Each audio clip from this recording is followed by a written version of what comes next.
President Paul Biya of the Republic of Cameroon has announced on his Twitter page he will be standing as CBDM presidential candidate for the October 7th presidential election. We shall be telling you more in this newscast. Good afternoon to you, Nadine Yamou. Merci, Innocent Nazé, bonjour. Mesdames et messieurs, bonjour à vous également. Et merci d'honorer ce rendez-vous de l'information sur Equinox Télévision présidentielle 2018. Paul Biya est candidat. Le président du Rassemblement démocratique du peuple camerounais a lui-même fait l'annonce de sa candidature ce matin via son compte Twitter. Paul Biya brigue ainsi un 7e mandat. On fait le point dans ce reportage de François Dikoumé et Sylvestre Zangaou.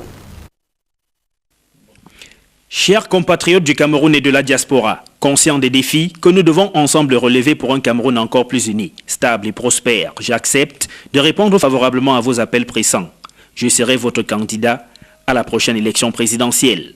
Voilà ce que Paul Biya a écrit sur son compte Twitter.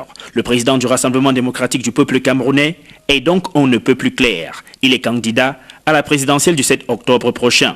Paul Biya brigue ainsi un 7e mandat. Son premier, c'était en 1984, 2 ans seulement après avoir hérité du pouvoir, suite à la démission d'Amadou Ahidjo. Son second mandat, c'était en 1988, toujours sous les couleurs du parti unique, l'UNC. Après l'arrivée du multipartisme au début des années 90, Paul Biya est élu en 1992, puis 1997, 2004 et 2011. Les élections de 2004 et 2011 se sont déroulées sous des slogans précis du candidat du RDPC. Le Cameroun des grandes ambitions en 2004 et le Cameroun des grandes réalisations en 2011. Que se passera-t-il pour la campagne électorale de 2018? Si on ne peut encore répondre à cette question, il y a déjà un fait nouveau. C'est la première fois que Paul Biya utilise les réseaux sociaux, précisément son compte Twitter, pour annoncer sa candidature à l'élection présidentielle. Pour savoir si sa campagne électorale se passera aussi sur les réseaux sociaux, il faudra attendre le 24 septembre prochain, date fixée pour le début de la campagne électorale. Et parmi les candidats déclarés à cette élection présidentielle de 2018 figure Jean-Jacques Ekindi. Il a fait l'annonce hier à Yaoundé. Le chasseur de Lyon se positionne comme étant défenseur d'un pays fédéral et des réformes du système éducatif. Élisée Borba et Aïe Cyril.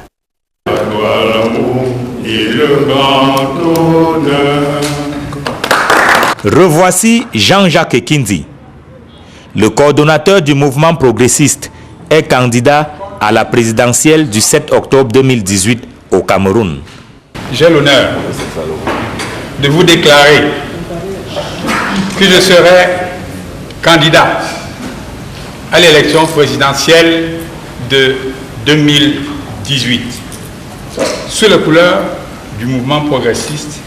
S'il annonce sa candidature, Jean-Jacques Ekindi n'exclut pas cependant l'idée d'une coalition.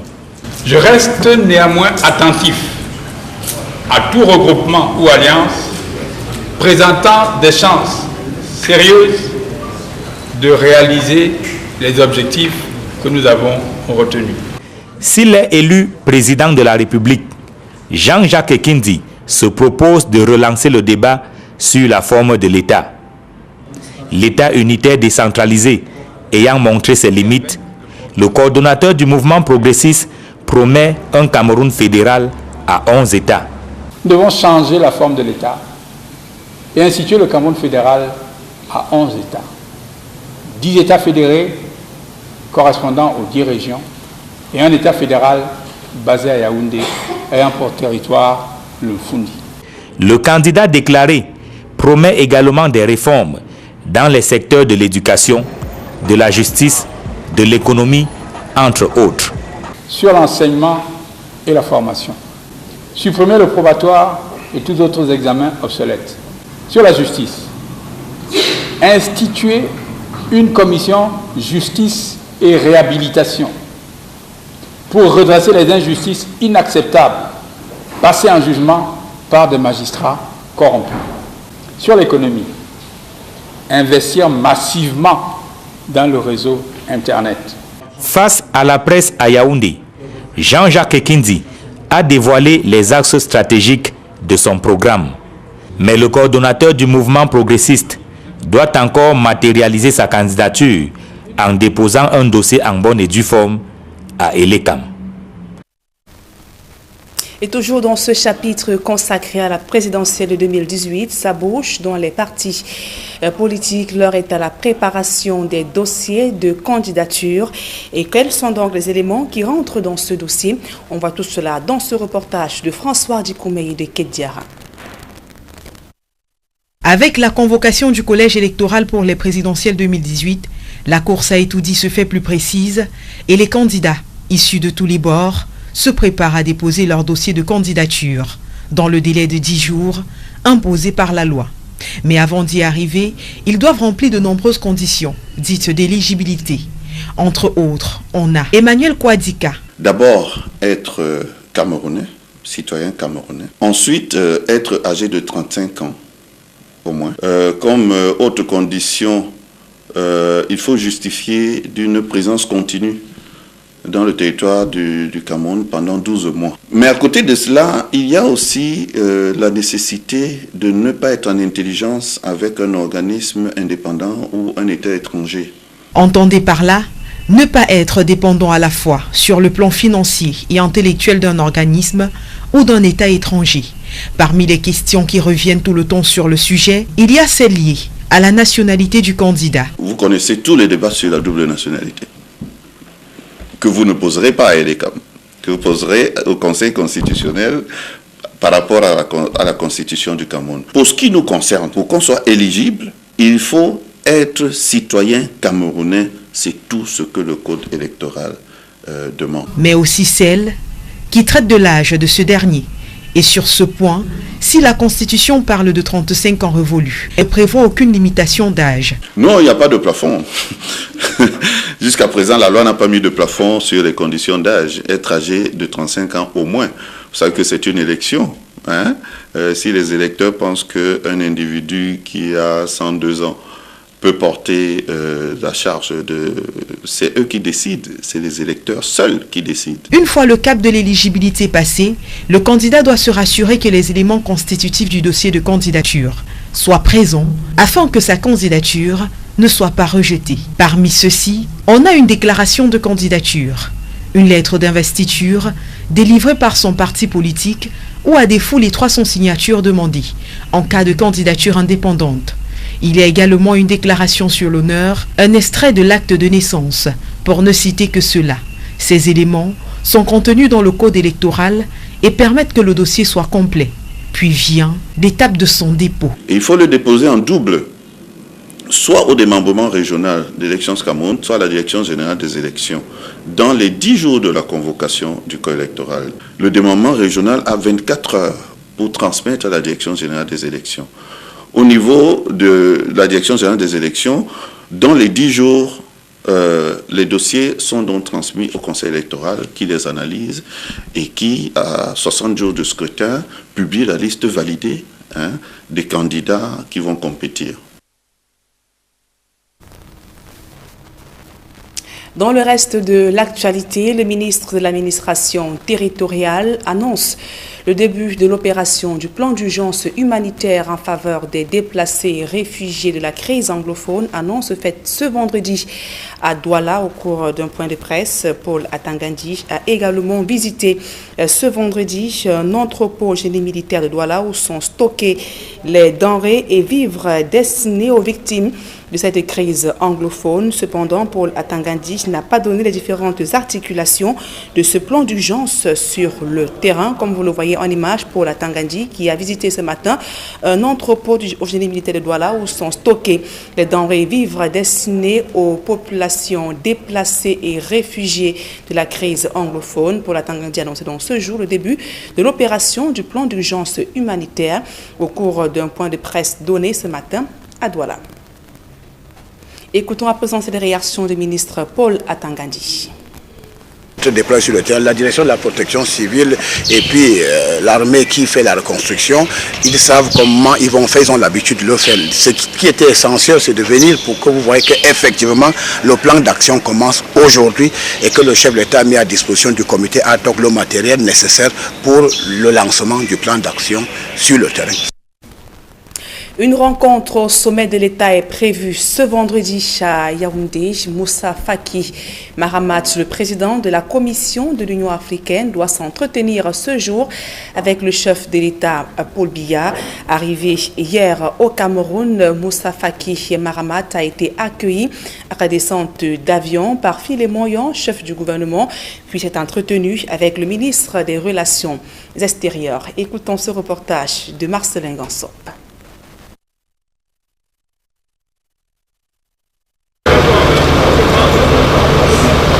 C'est à 14h35 que l'avion est à son bord. Le président de la Commission de l'Union africaine a foulé le tarmac de l'aéroport international de Yaoundé-Simalène pour l'accueillir. Le Premier ministre chef du gouvernement. L'arrivée de Moussa Faki Mahamat dans notre pays n'est pas un fait du hasard au regard du contexte socio-économique actuel, au regard également des défis qui interpellent l'Union africaine. Une visite qui commence au ministère des Relations extérieures où Moussa Faki Mahamat a été reçu par le jeune Bélam Bella, le ministre des Relations extérieures. L'agenda est essentiellement de vent, issu de l'artillerie traditionnelle du royaume Bamou, peuple de l'Ouest Cameroun. Mais le point culminant de cette visite de 112 heures au Cameroun du président de la Commission de l'Union africaine est ce tête-à-tête entre Moussa Faki Mahamat et Paul Biya, le président de la République.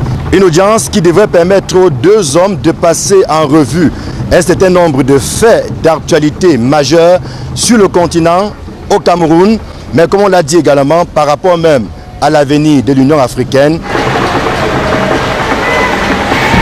Dans l'après-midi de vendredi, Moussa Faki Mahamat est attendu au campus de l'Institut des Relations internationales du Cameroun où il doit animer une conférence. Une visite donc de 112 heures, pleine de signification, pleine de sens au regard des relations que le Cameroun entretient avec l'Union africaine. Faut-il rappeler ici que de hautes personnalités de la République ont occupé des postes importants au niveau de ce qu'on appelait à l'époque l'Organisation de l'Union africaine avant de devenir aujourd'hui l'Union africaine. C'est dit combien cette visite est pleine de sens en attendant d'en savoir davantage sur le menu des échanges entre Paul Biya et Moussa Faki Mahamat. Ici Yaoundé, ici Emmanuel Diop, Marcelin Gansop, dans la suite de la visite du président de la Commission de l'Union africaine, Equinox Télévision. Et précisons à la suite de ce reportage de Marcelin Gansop que cette visite du président de la Commission de l'Union africaine intervient dans un contexte marqué par des défis sécuritaires dans les régions du nord-ouest et du sud-ouest Cameroun. L'Union africaine était d'ailleurs préoccupée par ce climat qui prévaut dans les régions anglophones. Et justement, les séparatistes anglophones, après les régions anglophones, ont attaqué la ville de Fongotongo dans le département de la Menois, région de l'ouest Cameroun. Prise de panique, les populations ont été obligées de prendre la fuite. Les précisions avec Gladys Sidi. Des enfants entassés comme des sardines dans un véhicule, des personnes qui font des pieds et des mains pour trouver un moyen de transport. La psychose s'est emparée des populations de Fongotongo et de Fondora, deux groupements situés dans le département de la Menois, région de l'Ouest. Ils sont passés encore à nouveau souterrés et les enfants dont on ne peut pas dénumérer l'effectif, y compris nos mamans. Beaucoup de mamans se sont déportées et des enfants et occupé l'esplanade de la chefferie de Fongotongo. Des sécessionnistes, depuis quelques jours, sèment la terreur dans ces localités avec des enlèvements à répétition. On m'annonce que ma mère était kidnappée, en plus de ma mère, sa co-épouse et un enfant qui est venu d'étranger. Les populations cherchent à quitter les lieux le plus tôt en évitant soigneusement les routes qui mènent au sud-ouest.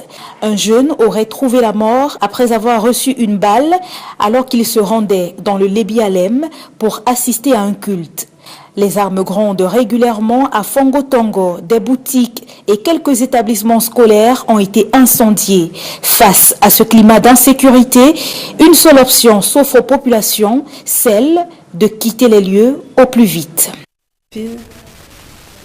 Et pour sortir de cette première partie du journal, ce fait divers, un gang de braqueurs démantelé à Douala, Boka, Gislain, Epo, Joumé et Kwayep Jean, spécialisés dans le vol de motos et braquage à main armée. Ils ont été appréhendés par les éléments du groupement de gendarmerie territoriale du littoral. Pris en filature, ils s'apprêtaient à vendre une moto qu'ils ont arrachée entre les mains d'un habitant de Konsamba dans le département du Mungo. Interpellé au niveau du tunnel Ndokoti, ces présumés malfrats avaient en leur possession 2 pistolets, dont un automatique et un autre de fabrication artisanale, 9 munitions pour fusil de calibre 12, un poignard, une paire de ciseaux et un rouleau de scotch qui leur permettait de ligoter et de museler leurs victimes.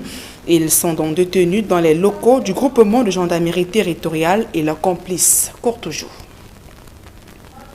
À présent, la deuxième partie de ce journal avec vous, Innocent Nazé. Right, Nadine Yambo, once again, good afternoon to you, televiewers, and thanks for staying with us in this second segment of the newscast. President Paul Biya of the Republic of Cameroon has announced he will be standing as a CBDM presidential candidate for the 7th October 2018 presidential election. President Paul Biya made the announcement this morning on his Twitter page. It is the first time he uses the social media to announce his candidature. The head of state says he accepts hitting to the people's call to stand as candidates for the 7th time for a more united, stable and prosperous Cameroon. CPDM militants and supporters had always described Paul Biya as their natural candidate. A shocking news, as many had thought he would step aside for another aspirant from the party, like was the case with the Social Democratic Front of Nijon Funzi. And it should be noted that the national president of the Progressive Movement Party, Honorable Jean-Jacques Ekindi, equally announced yesterday during a press conference in Yaoundé that he will stand as a presidential candidate. He says that a unitary decentralization form of the state has been a failure, and that only a 10-state federation can be the solution to the problems Cameroon is facing. Let's hear him in this excerpt. I have the honor to announce that I'll be candidate on the upcoming presidential election. I'll be presented by my party.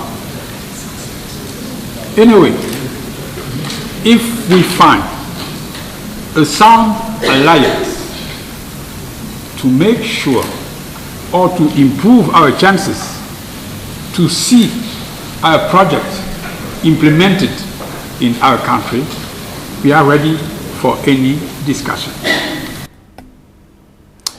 And what are the conditions required for an aspirant to be a candidate to the presidency of the Republic? That's the question we put in the hands of Babila Jonathan, as he tells us more in this report.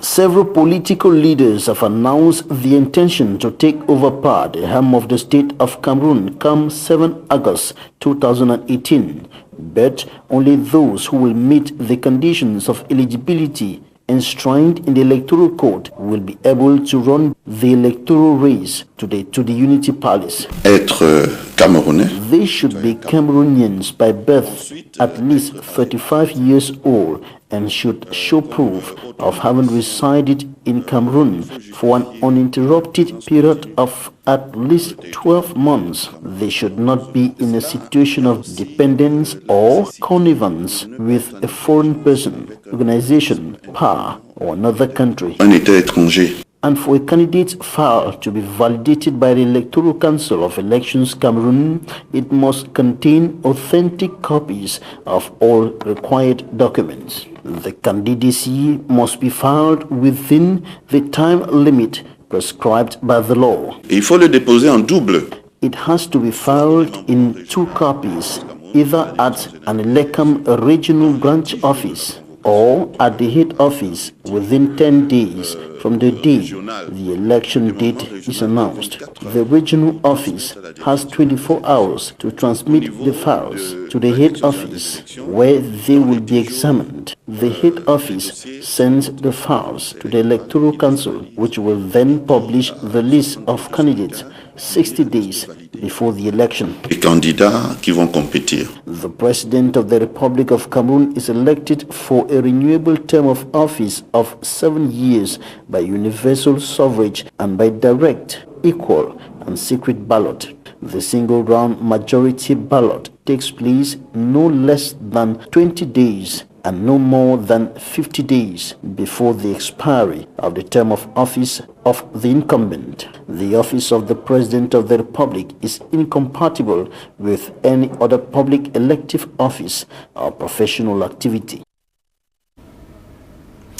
Musa Faki Mahamat, the African Union Commission chairperson in Cameroon for a 3-day visit, will hold talks with President Paul Biya of the Republic of Cameroon today. That will be followed by a dinner to be granted by the presidential couple. Musa Faki Mahamat will grant a press conference at 4 p.m. The AU Commission boss, it should be noted, arrived Cameroon yesterday via the Yaoundé-Simalène International Airport, welcomed by Prime Minister and Head of Government Philemon Yang. He later met with the Minister of Foreign Affairs, Le Jeune Belambela. Musa Faki Mahamat is due to leave Cameroon. That will be on Saturday. And now we tell you how decentralization can still address the problems plaguing local communities, says Minister Elanga Obam George, in charge of decentralization and local development ministry, was speaking in the Southwest region during a 3-day working visit. Derek Jato tells us more. The convoy of the Cameroon Minister of Decentralization and Local Development is bypassing with a heavily sophisticated and combat-ready military convoy. We are at mile 16, the gateway into Buea subdivision. The picture is clear. There is trouble in the land. And visiting the Southwest region for its first time, which falls in line with his nationwide tour, Minister Elanga Obam George must have been briefed on the security challenges in the Southwest region. The decentralization boss is heading to Limbe, this day one of his 3 days mission in the Southwest region. But earlier, he stopped and visited the Buea Council chamber, during which he also revealed what has brought him into the Southwest region. I came to Buea to talk with the mayors, to talk with the administration, to see what the mayors are doing, what the administration is doing about decentralization, and how they are collaborating. And I also come to talk with people about the way they feel we can implement decentralization, and of course, to explain to them what the President of the Republic is thinking about it, meaning it should be accelerated. While in Limbe, he inspected the almost finished Limbe Territorial Council in Bimbia, and later the Limbe City Council, then the regional office of the Special Council Support Fund for Mutual Assistance, FECOM. He also visited the new Limbe 1 Council building, which is also taking shape. The Minister of Decentralization and Local Development ended his day one here at the site to host the Southwest Regional Office of FECOM, during which he frowned at the slow pace at which work was advancing here. Minister Elanga Obam George, per the program, will be meeting all the senior divisional officers of the Southwest region, and later all the mayors of the Southwest region. And as the Southwest people wait for the outcome, it is also widely believed here that the near absence of decentralization is one of the foundation stones on which the today tall, complex and war picture Anglophone crisis is constructed.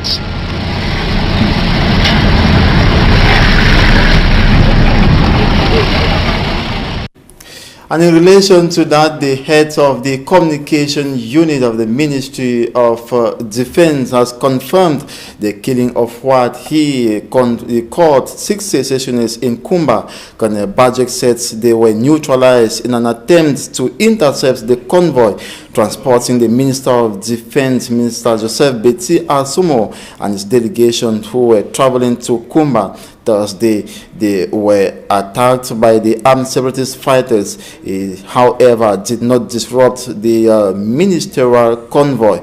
There were gunshots in Kumba for several hours, with reports on how several residents escaped from their homes. And also with that, the Minister of Territorial Administration, Paul Atanganji, has announced the start of the humanitarian action plan of displaced and affected persons in the northwest and southwest regions of Cameroon. He was speaking during a press conference here in Douala today. He also visited the units where the humanitarian aids are kept to be dispersed to the beneficiaries. And that brings us to the end of this midday bilingual newscast on Equinox Television. Thanks for watching. We shall be back at 4 p.m. On se voit à 16h, Nadia. Exactement, Innocent Nazé. Le prochain rendez-vous, c'est lorsqu'il sera 16h. Mesdames et messieurs, merci pour votre aimable attention.